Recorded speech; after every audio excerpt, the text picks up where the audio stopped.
여러분 한 주가 지났기 때문에 기억이 가물가물한 것이 지극히 당연하다고 생각이 들어요. 지난주 말씀을 조금 기억을 해봐야 되는데 가물가물합니다. 지난주 말씀은 하나의 질문으로부터 사실 시작되었습니다. 지난주 말씀.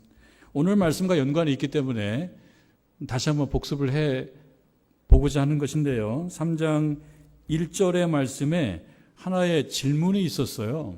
여러분 기억나십니까? 유대인의 나음이 무엇이냐? 사실 유대인들을 향해서 뭔가 이렇게 좀 지적하고자 하는 말씀이 있어요. 유대인들이 혹은 유대주의적 유대인들, 모든 유대인들이라고 볼 수 없어요. 유대주의적 유대인들이 스스로를 좀 과대평가하고 있었습니다. 과대평가하는 거예요.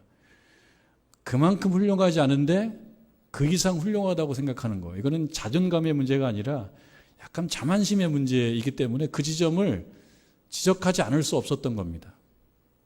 그래서 사도 바울이, 하나님께서 사도 바울을 통해서 표면적 유대인이라고 하는 점으로 너무 자신을 내세우지 말아라 그랬죠.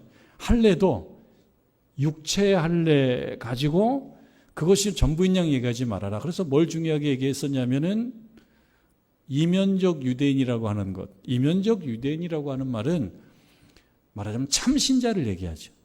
이면적 유대인은 오늘날로 얘기하면은 명목상의 신자가 아니라 교회에 출석하는 것으로 만족하는 것이 아니라 하나님 말씀을 듣고 하나님 말씀에 사로잡혀서 말씀대로 살려고 애를 쓰는 신자들을 얘기하는 거예요. 그 신자를 나누는 거예요.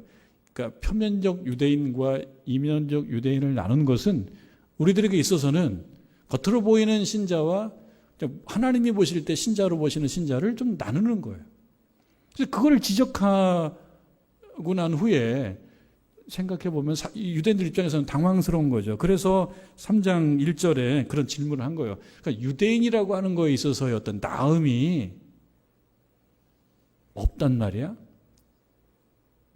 있으면 뭐고 뭐야? 라고 질문하는 거에 대해서 대답을 했었습니다. 여러분 3장 1절에 유대인의 나음이 무엇이며 할례의 유익이 무엇이냐라는 질문을 하고 그에 대한 답을 뭐라고 얘기하냐면 범사에 많은데 우선은 그들이 하나님의 말씀을 맡았다라고 하는 점에 있어서 나음이 있다. 이것도 나음이라고 하는 거예요. 하나님의 말씀을 맡았다. 그러니까 아브라함의 자손이고 또 모세로 인하여 모세를 통해 하나님 주신 그 율법을 받고 그걸 계속 전수받은 민족이라는 점에 있어서 특별하다. 그거를 부인할 필요는 없죠. 여러분 그러니까 우리가 이스라엘로 성지 여행을 간다라고 그랬죠. 왜 거기를 가느냐? 거기를 성지, 그 특별하니까요. 그 땅이나 이 땅이나 무슨 차이가 있습니까? 그러나 특별하니까요. 그러니까 유대인이나 유대인이 아니나 무슨 차이가 있습니까? 유대인이라고 하는 점에 있어서 특별함이 있다는 거예요. 왜? 하나님께서 그 말씀을 먼저 그쪽에 줬다라고 하는 점. 그런데 오해하지 말아야 될 것은 말씀을 먼저 맡겨주셨기 때문에 태어날 때부터 무슨 의인 그 자격증을 받고 태어났다라고 제발 좀 생각하지 말아라. 여러분 신자들 중에서 신앙의 3대 혹은 4대 가정에 태어난 거 그 자체가 의미가 없느냐? 의미가 없지 않죠. 신앙의 어떤 좋은 전통을 갖고 있는 가정에 태어난 것은 의미가 있습니다. 특별한 거죠. 그걸 굳이 아무것도 아니야 이렇게 얘기하지 말라는 거예요. 그게 아무것도 아니야라고 굳이 얘기하지 말아라. 그건 그거다. 그의 아버지와 그의 할아버지와 그의 그 할아버지께서 신앙생활을 잘하신 정말 그런 가정이다. 그 가정에 태어나는 것을 아무것도 아니다 이렇게 굳이 생각할 필요가 없어요. 하나님께서 나에게 좋은 출발점을 주셨구나. 그런 의미에서는 특별한 거죠. 그런 의미에서 나음이 있는 거죠. 그러나 그 가정에 태어났다라는 사실이 무슨 의인 자격증? 그건 말도 안 된다. 그런데 자꾸 어떤 사람들이 그것을 가지고 자꾸 뭔가를 좀 이렇게 드러내려고 했던 거예요. 의인 자격증인 양. 그러다 보니까 실력은 계속 떨어지는데 스스로는 과대평가를 계속하고 있는 거예요. 우리들도 그럴 수 있죠. 내가 이래봬도 교회 나온 지 50년이고 60년이고 그 횟수가 살아있잖아요. 그 횟수가 살아있다라고 하면 그것이 곧 실력이냐? 그건 아닌데 머릿속으로는 그 횟수, 율법, 유대인, 할례라는 기억이 그게 마치 나의 실력인 양 생각한다면 그것은 잘못이기 때문에 하나님께서 사도 바울을 통해서 유대인을 분류해버린 거예요. 뭘로 분류합니까? 이면적 유대인, 표면적 유대인과 이면적 유대인을 구분하신 거예요. 그럼 우리들에게도 구분하실 수 있죠. 하나님께서. 어떻게 구분하실 수 있겠습니까? 교인과 신자를 구분하실 거예요. 교회에 나온다는 사실도 저는 귀하다고 생각해요. 여러 번 말씀드렸죠. 여러분 11시를 기억하고 교회 나오는 것만 해도 담임 목사가 볼 때 참 귀합니다. 여러분 공예배에 빠지지 않고 나오는 것만 봐도 저는 참 귀해요. 그러나 제가 귀하다고 보는 것과 하나님이 귀하다고 보는 것은 같지는 않아요. 하나님은 뭘 확인하고 싶어 하시냐면 이 친구가 이면적 유대인이냐 아니면 표면적 유대인이냐. 달리 얘기하면 그저 표면적 신자라는 사실로 자기 스스로 과대평가하는 신자냐 아니면 정말 이면적 신자냐, 정말 실속이 있고 정말 성실하고 신실한 신자냐. 하나님은 그걸 보신다는 얘기죠. 그런 의미에서 우리 정릉제일교회 이 시간 예배드리는 모든 하나님의 자녀들 다 이면적 신자 되시기를 주님의 이름으로 축원합니다. 하나님께서 보실 때 신자야, 사람이 볼 때 신자야 넘어서서 하나님이 볼 때 신자야 라는 평가를 받아야 되는 거예요. 그러니까 표면적 유대인 됨으로써 자기가 마치 큰 특권을 갖고 있다고 생각했던 사람들은 당혹스럽죠. 아니 시비를 걸으니까. 그러니까 궤변을 늘어났다는 얘기 지난주 여러분 생각나십니까? 궤변이에요. 어떤 궤변입니까? 예수 그리스도께서 그리스도이실 수 있는 그 어떤 조건과 바탕 명분은 뭐냐? 내가 죄인이기 때문이야. 예수님은 나한테 고마워하셔야 돼. 예수님께서 그리스도가 되신 거는 예수님께서 십자가를 지시고 그것이 대속의 십자가, 어린 양, 이런 예수님께서 정말 오랫동안 예수 그리스도가 되실 수 있는 거는 내가 죄를 많이 졌기 때문이야. 죄인이 하나도 없으면 그리스도께서 필요가 없어서 예수님이 스타가 되실 수가 없어. 이런 궤변이죠. 궤변이에요. 내가 거짓말을 좀 치니까 하나님의 참말이 드러나는 것이지. 내가 거짓말 안 치면은 하나님의 참말이 드러나시나? 내 거짓말이 그게 의미가 없는 게 아니고 나도 거짓말 치기 힘들다고.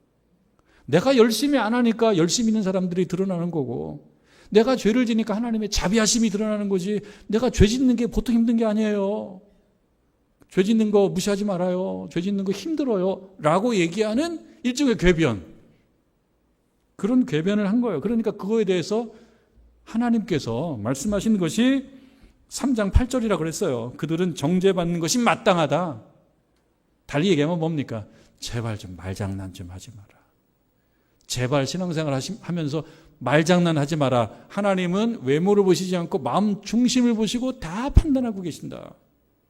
말장난으로 넘어가려고 하지 말아라. 그러니까 유대주의자들을 향하여 하나님께서 하시는 말씀은 말장난하고 있다는 거예요.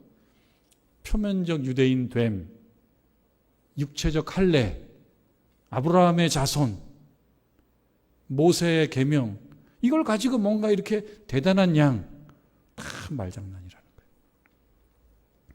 요점은 무엇입니까? 나음이라고 하는 것, 그 특별함은 분명히 있긴 한데 그것이 3장 3절에 믿지 아니함, 안 믿는 것, 안 믿는 거를 무마시켜 줄 수 없다는 거예요. 또 3장 5절에 불의, 의롭지 않은 것, 이것을 무마할 수 없다는 겁니다. 3장 7절에 거짓말, 3장 8절에 악을 행하는 것, 나음, 특별함은 특별한 거지만 그것이 곧 이 모든 것을 무마시켜주는 면허증이 아니다라고 하는 것을 분명히 알아라. 그래서 어떻게 하라는 겁니까? 율법, 우리 율법을 가지고 있어. 그게 중요한 것이 아니고 율법이 나를 향하여 지적하는 바를 겸손히 인정하고 율법이 지적하는 거 사랑해라, 사랑해라. 그 지적을 향해서 나는 사랑을 무지 잘하는 사람이야. 이렇게 착각하지 말고 그동안 내가 하나님께서 사랑하라라고 하는 말씀을 계명으로 주셨을 때 야, 그 점에 있어서 내가 참 부족하구나. 다시 이거를 좀 열심히 해야 되겠다라는 식으로 생각하라는 거예요. 유대인들은 이 특별함이라고 하는 것, 나음이라고 하는 거를 겸손하게 정말 특화시키지를 못했어요. 오히려 자만했어요. 오랫동안 자만심이 이 바탕에 깔려 있어요. 그러니까 내가 자만하고 있다는 것도 몰라요. 나는 원래 높은 사람이라고 생각해요. 그게 자만인지를 몰랐단 말이죠. 그거를 탁 지적하니까 얼마나 당황스럽고 당혹스럽겠습니까?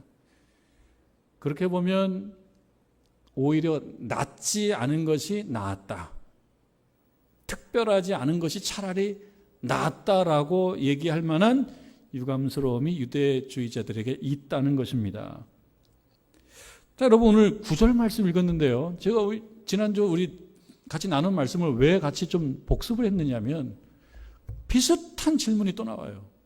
3장 1절에 유대인의 나음이 무엇이냐? 유대인이 나으냐라는 질문에 대해서 말씀을 이어갔는데 3장 9절 또 있습니다. 그러면 어떠하냐?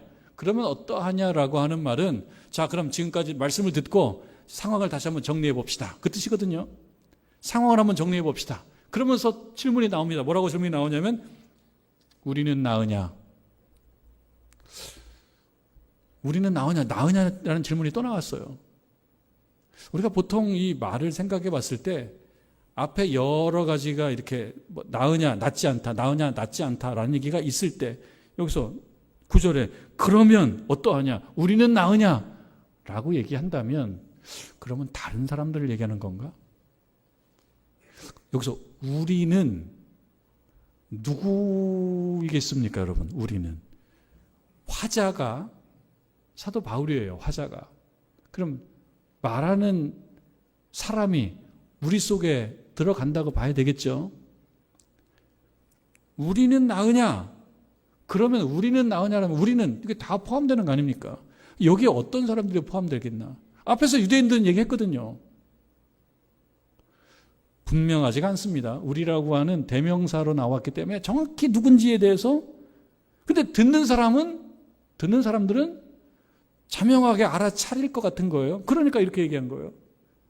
그러니까 오늘 이 말씀을 듣는 우리들은 조금 궁금합니다. 우리가 누군지. 그 다음에 어떤 말들이 나오는지를 조금 살펴보면 조금 더 확실하게 알 수 있을 것 같습니다. 그러면 어떠하냐? 우리는 나으냐? 그 다음에 답이 뭡니까? 결코 아니다. 낫지 않다. 앞부분에 유대주의자들의 실패 사례를 좀 얘기했습니다. 유대주의자들의 실패 사례. 특별함에도 불구하고 하나님을 믿지 않은 유대주의자들, 유대인들의 어떻게 보면 실패 사례거든요. 그러면 9절에 우리는 그러면 나으냐? 라고 얘기했을 때 유대인이 빠질 것 같기도 해요. 자, 그런데 그 다음에 답이 있어요. 결코 아니다. 우리도 다 똑같다. 다 똑같다. 그럼 이 이야기를 왜 하는 것일까? 그 다음 문장을 좀 볼까요? 유대인이나 헬라인이나 다 죄 아래 있다. 이런 것은 우리가 이미 오랫동안 얘기해 온 바가 아니냐. 그러면서 10절에 여러분 신앙생활 하시면서 한두 번 정도는 인용해 보셨을 수도 있는 좀 유명한 말씀입니다. 10절 의인은 없나니 그 다음에 뭡니까? 예, 이렇게 답이 나오는 거 보면 유명한 말씀이에요. 자, 다시 의인은 없나니 하나도 없다. 이 말씀은 여러분 어디에 나오는지는 정확히 아마 모르셨겠지만 우리 귀에 어느 정도 익숙한 말씀일 거예요. 의인은 없나니 하나도 없다. 이 말씀을 여러분들이 사용하실 때 어떤 사람들에게 이 말씀을 하셨는가요? 자기 자신을 향하여 하셨는가요? 아니면은 여러분들 앞에 있는 누구를 향하여 이 말씀을 하셨는가요? 혹은 이 말씀, 의인은 없나니 하나도 없다는 얘기를 굳이 왜 할까요? 왜 할까요? 자꾸 의인인 척 하니까. 과대평가하니까. 자기 실력 이상의 이야기를 자꾸 하니까. 자꾸 의인인 척 하면서, 내가 의인인 척 하면서 다른 사람은 의인이 아닌 자꾸 특권의식으로 가는 어떤 사람들을 향하여 이 얘기를 하는 겁니다. 의인은 없나니 하나도 없어. 의인이 하나도 없어. 그럼 다 죄인이야. 그러니까 그 속에 굳이 이 얘기를 하는 것은 어떤 사람들은 자기가 죄인인데 원래는 죄인인데 죄인인 것을 잘 몰라요. 그러니까 이 이야기를 굳이 하는 이유는 바로 그 사람들 때문인 거죠. 모두가 죄인이라니까. 그러면 원래 죄인이라고 느끼는 사람들은 이 말이 중요하지가 않죠. 원래 죄인, 난 부족한 사람이야.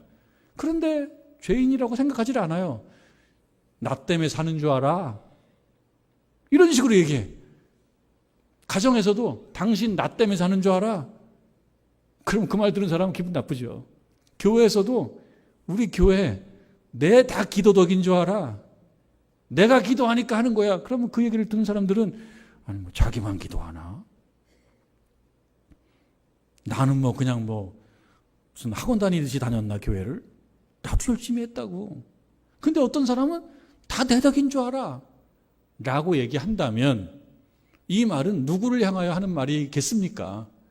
자기 스스로 과대평가하는 사람들을 향한 말이죠. 그러면 여러분 9절에 유대인이나 헬라인이나 다 저 아래에 있다 라는 그 말의 강조점은 어디에 있겠어요? 헬라인은 자신들이 뭐 의로워졌다, 하나님의 백성이다 이런 관심도 별로 없었던 사람들이에요. 그러면 이 유대인과 헬라인 중에서는 특히 어떤 사람들이었어요? 유대인들이죠. 유대인들은 어떤 사람들입니까? 하나님의 택함 받은 백성. 근데 택함 받았다라고 하는 그 특별함으로 계속 이어가지 못하고 사실은 실패한, 그러나 본인들은 실패했다라고 믿지 않는 그 유대인들이라고요. 그러니까 유대인이나 헬라인이나 다 저 아래에 있다. 그리고 의인은 없나니 하나도 없다라고 하는 그 말의 강조점은 결국은 어떤 유대인들 그리고 신자들 중에서 이 사도 바울의 편지를 받고 있는 이 로마의 신자들 중에서 그런 생각에 기울려고 하는 사람들, 난 특별해라고 하는 것이 이것이 하나의 자긍심이 아니라 자만의 이유로 특별하고 나는 특별하고 당신은 특별하지 않아 이렇게 얘기하고자 하는 사람들, 그 얘기를 지적하는 거죠. 우리는 나으냐? 결코 아니다. 이 강조점은 사실 이 안에 낫다라고 생각하는 사람들. 그럼 사도 바울이 계속 이야기해 오면서 자기가 낫다라고 생각하는데 사실 아닌 사람들은 어떤 사람들입니까? 유대주의자들. 얘기하자면 표면적 유대인. 육체의 율법이 마치 나의 무슨 어떤 권위, 명예 이것을 드러낸다라고 생각하는 사람들. 그 사람들에게 하는 말입니다. 이 말이. 그럼 우리들에게 이 말씀을 주신다 그러면 어떤 상황이겠어요? 겸손이 조금 어떻게 신앙생활 하다 보니까 겸손이 다 날아가 버렸어요. 그리고 매너리즘에 빠져 있거나 죄의 심각성을 모르거나 이 정도쯤은 됐다고 생각하거나 나의 경력을 놓고 내가 좀 이 정도면 훌륭하지라고 생각하는 신자들을 향하여 주는 말씀을 우리는 받으면 되는 것입니다. 이 말씀. 여러분 10절 시작할 때 어떤 말씀이냐면 기록된 바 이런 표현이 있어요. 기록된 바. 기록되었다는 거죠. 예전에 기록됐어요. 그러니까 의인은 없나니 하나도 없으며 이 말씀은요. 의인은 없다 하나도 이것이 우리는 로마서 여기 3장 10절에 나오는 걸로 알고 있고 만약에 시험 문제에 의인은 없나니 하나도 없으며 이 말씀은 어디에 나오는 겁니까? 그러면 로마서 3장 10절 쓰면 정답이겠지만 이게 기록된 바라고 되어 있어요. 기록이 되었다. 이것은 로마서 3장 10절에 쓰여지기 전에, 인용되기 전에 사실은 예전에 다 기록된 말씀이에요. 이 말씀은 어디에 기록되어 있냐면요, 전도서 말씀에 기록되어 있습니다. 전도서 7장 20절을 인용한 말씀입니다. 그럼 사도 바울이 이때 그 말씀을 들어야 되는 어떤 청중들을 향하여 어쩜 조금 아픈 얘기들을 함에 있어서 기록된 어떤 말씀을 인용하는데 그 말씀이 전도서 말씀이에요. 그러니까 전도서 말씀은 구약 말씀인데 대략 이 시점에 사도 바울이 말씀을 전하는 이 시점으로 놓고 보면은 수백 년 혹은 천년 된 말씀 아닙니까? 전도서 말씀은 이미 예전에 구약 백성들에게 선포됐던 말씀들이니까 그 시점을 정확히 특정할 수 없기 때문에 우리가 이렇게 말씀드리는 건데 500년에서 1000년 사이, 500년에서 1000년 전에 있었던 말씀이에요. 이 말씀이. 그러면 의인은 없나니 하나도 없다고 했을 때 그때도 이 말씀이 필요했었어요. 근데 그 말씀을 사도 바울이 이 상황에서 인용하는 이유는 뭐겠습니까? 자꾸 의인인 척하는 사람들.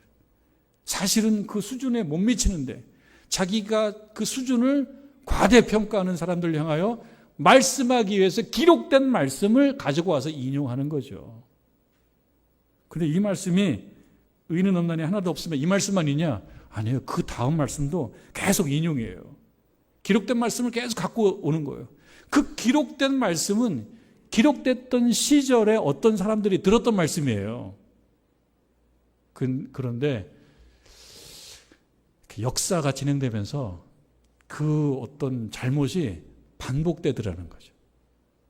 역사가 가르쳐주는 교훈은 무엇입니까? 역사가 가르쳐주는 그때 그 일이 지금도 이루어진다. 그러니까 예전에 구약 말씀에 의인은 없나니 하나도 없다. 의인이 하나도 없어. 라고 했던 그 말씀이 바로 사도 바울이 이 말씀을 선포하는 이 시점에도 필요한 거예요. 왜? 그 잘못이 또 있으니까. 그 다음에 나오는 말씀은 시편의 말씀이고 이사야의 말씀이거든요. 여기 인용되는 말씀들이. 그러면 여러분 11절에도 보면은 또 이런 말씀이 있어요. 깨닫는 자도 없고 하나님을 찾는 자도 없고. 다 시편의 말씀입니다. 깨닫는 자도 없고 하나님을 찾는 자도 없어요. 예전에 그런 사람이 있었는데 사도 바울이 굳이 이 이야기를 꺼낸 이유는 뭡니까? 그 시점에 사람들이 그렇다는 거예요.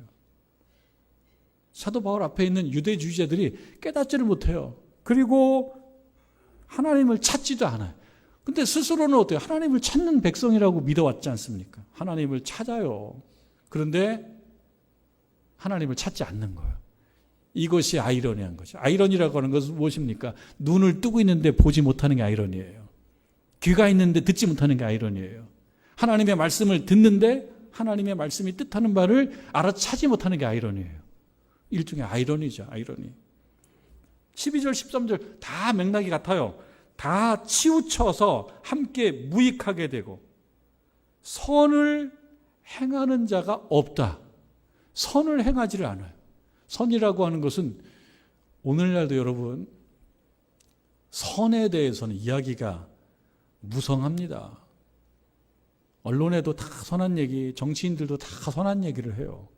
선한 얘기를 해요. 다 맞는 얘기를 하고. 근데 중요한 것은 무엇입니까? 선을 행하는 것이 중요하다는 거죠. 선을 행하는 것. 오늘 장로님께서 그렇게 기도해 주셨는데 우리가 실제로 잘 행하지 못하는 것에 대해서 성찰하는 그런 기도를 해 주셔서 오늘 말씀과 딱 맞는다 그렇게 생각했어요. 여러분들도 늘 생각하는 거 그거 아니겠습니까? 말씀을 듣기 때문에 말씀을 많이 알아요. 근데 말씀을 많이 아는 것, 어디서 들어본 것 같다라고 생각하는 것과 자기 실력을 혼동하면 안 된다는 거죠. 겸손해야 되는 거죠. 그런데 여기 보면 선을 행하는 자가 없어요. 하나도 없어요. 하나도 없다고 말해버려야지 나는 아니야 이렇게 말을 못해요. 여기 선을 행하는 자는 없나니 한 3명밖에 없다. 그렇게 얘기하면 저마다 아유 내가 그 3명 중에 한 명인 거 알기나 할까? 이렇게 얘기한다는 거예요. 그러니까 아예 없어요. 이 얘기는 모든 사람들에게 주시는 말씀인데 특별히 자기가 선하다고 하는 생각. 나는 선해. 나만 선을 행하고 있어. 다 선을 해서 말하고 있지 선을 행하는 사람은 나밖에 없어. 라고 생각하는 사람은 특별히 이 말씀을 들어야 된다는 것입니다. 13절, 14절, 15절 다 구약의 말씀이에요. 시편의 말씀, 이사야의 말씀인데요. 그들의 목구멍은 열린 무덤이요. 열린 무덤은 열리지 말아야 됩니다. 무덤 열리면 심각해요. 그래서 홍수 나가서 무덤 열리면 얼마나 심각합니까? 무덤은 그냥 무덤으로 있어야 돼요. 근데 열려버렸어요. 근데 열렸다는 걸 몰라요. 그들의 목구멍은 니은에 보면 아래 보면 시편 5편 9절이라고 나와 있습니다. 시편의 말씀이거든요. 이 말씀을 사도 바울이 굳이 가지고 온 이유는 그 시점에 어떤 성도들은 이 말씀이 필요한 거예요. 목구멍이 열린 무덤이고 혀로는 속임을 일삼으며 혀로는 속임을 일삼다는 얘기 뭡니까? 겉으로는 그런 척하는데 사실은 아니라는 거죠. 거짓말을 얘기한다는 거예요. 그 입술에는 독사의 독이 있다. 독사의 독은 사람을 해하는 겁니다. 그러니까 사람을 해하고 또 힘들게 하고 아프게 하고 그러면서 선한 말을 해요. 이거를 그냥 폭로해버리는 거죠. 폭로해버리는 거예요. 그런 이야기를 지금 계속 해오고 있습니다. 그러면서 스스로는 잘 몰라요. 왜? 율법을 가지고 있으니까. 내가 율법을 애지중지하고 있으니까. 율법은 무엇입니까? 율법은 오늘 말씀을 우리가 보면 19절에 보면 우리가 알거니와 무릇 율법이 말하는 바는 율법 아래에 있는 자들에게 말하는 것이에요. 율법을 가지고 있는 자들에게 말하는 거예요. 그 율법은 가지고만 있는 게 아니에요. 말씀은 그냥 내가 오늘 들었다 끝이 아니에요. 그 사람에게 뭔가 구체적으로 말하는 거예요. 그래서 율법을 일컬어서 거울이라고도 많이 합니다. 거울.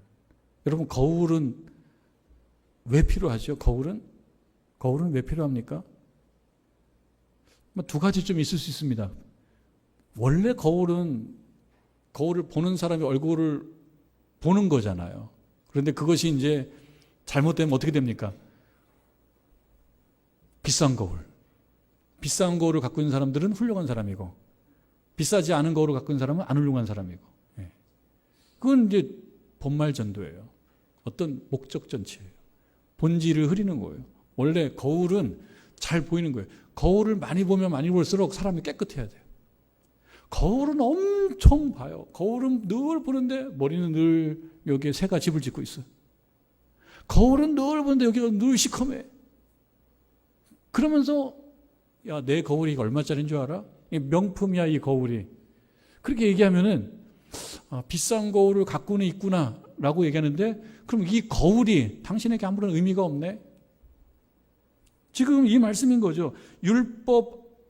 무릇 율법이 말하는 바는 율법 아래에 있는 사람들 어떤 사람들입니까? 유대인들이 율법을 가지고 있잖아요. 율법을 소유한 백성들이에요.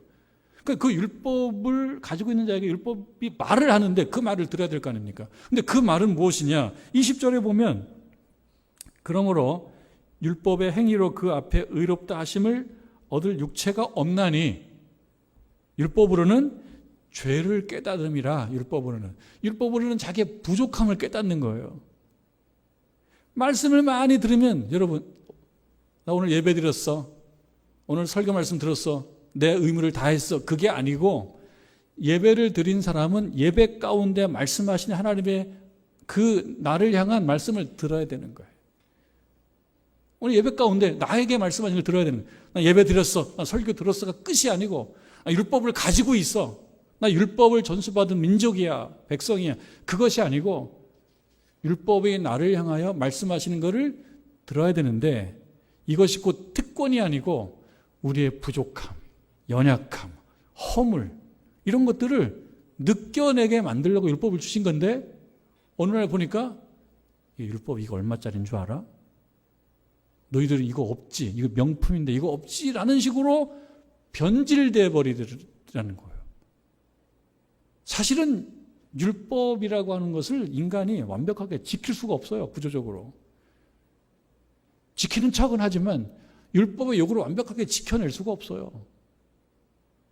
그러니까 율법이라고 하는 것을 보면서 내가 얼만큼 부족한가. 거울을 보면서 나 얼굴에 여기 뭐가 이렇게 시커멓게 묻어 있구나라는 것을 발견하고 거울을 가지고 있다는 사실로 끝이 아니라 세면대로 가는 거예요. 세면대로 가서 씻는 것, 그것이 맞는 건데 이 사람들은 가져가지 않아요. 세면대로 가져가지 않아요. 그리고 율법을 가지고 있다는 것으로 그렇게 그냥 만족해 하더라는 거예요.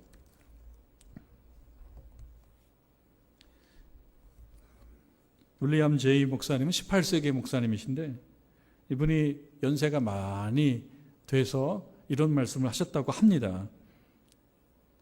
나의 기억력은 사라져가고 있다. 그는 윌리엄 제이 목사님뿐만 아니고 우리들도 마찬가지 아닙니까? 우리 성도님들도 마찬가지일 거예요. 내 기억력이 진짜 예전만 못하네. 다 그러신 얘기를 제가 들어요. 우리 장로님들, 권사님들께서 말씀하시는 얘기를 들어보면 내 옛날에 총명했는데 자꾸 기억력이. 근데 그 장로님, 권사님만 그러신 게 아니고 저도 비교적 조금 젊다간 저도 자꾸 잊어버려요. 어쩔 수 없어요. 그건 자연스러운 거예요. 그럼에도 불구하고 이분이 하시는 말씀이에요. 두 가지 사실만은 결코 잊지 않습니다. 내 기억력이 흐려져가지고 잘 기억을 못하지만 이 두 가지만은 결코 잊지를 않습니다. 하나는 나는 죄인이라고 하는 사실. 내가 죄인이라고 하는 사실. 내가 죄인이라고 하는 사실은 여러분 지식의 문제일까요? 여러분 지식의 문제입니까? 잊어버리지 않는 어떤 정보, 데이터, 지식의 문제입니까? 그렇지 않아요. 태도의 문제입니다. 내가 죄인이라고 하는 사실은 태도의 문제고요. 그 태도의 문제는 예배드리는 자세에서 나오는 거예요. 말씀을 들으면서 찬송을 부르면서 나에게 하는 말씀이구나. 태도의 문제예요. 하나님께서는 이 부족한 나를 부르셔가지고 하나님 자녀 삼아주셨구나. 이분은 그 태도를 중요하게 말씀하시는 거예요. 또 하나는 예수 그리스도는 위대한 구세주이시다. 이 두 가지 사실을 내가 잊지 않습니다. 이거는 지식의 문제가 아니에요. 그 몸에 그렇게 배어 있는 거예요. 태도의 문제인 거예요. 삶의 문제인 거예요. 우리들에게 주는 교훈은 무엇입니까? 우리는 유대인이 아니에요. 우리는 다 유대인 아닙니다. 우리는 대한민국 사람이에요. 히브리 말도 몰라요, 우리는. 그리고 유대인들이 생각했던 이면적 유대인도 아니고 율법을 전수받은 것도 아니고 종교적인 할례를 한 사람들도 아니에요. 우리들에게 주는 거는 신자로서 표면적 신자로 만족할 것이냐, 아니면 이면적 신자, 곧 하나님께서 신자로구나. 그리고 하나님 앞에 나와서 하나님 제가 참 부족하기 때문에 하나님의 은혜가 아니고서는 사실은 저는 살 수가 없습니다 라고 고백하는 신자. 이쯤이면 됐지, 이 정도 믿어줬으면 된 거 아니야? 라고 생각하는 오만하고 자만에 빠져 있는 것이 아니고 하나님의 은혜가 아니면은 저는 여기 없습니다 라고 고백할 줄 아는 그런 신자. 하나님의 은혜로 채워짐으로써 그 인생이 풍요로워지는 인생, 그런 인생 되기를 하나님이 원하시는 거고 우리에게 오늘 그 말씀을 주시는 것입니다. 여러분, 말씀을 듣고 보고 또 묵상하면서 나는 이런 기준에 미치지 못하네, 나는 이 기준에 미치지 못하네 라는 것을 알아차리시기를 바라고 거울로서 하나님 말씀을 늘 보고 계속 완성돼가는 그것이 성화입니다. 완성돼가는 하나님의 귀한 자녀들 되시기를 주님의 이름으로 축원합니다.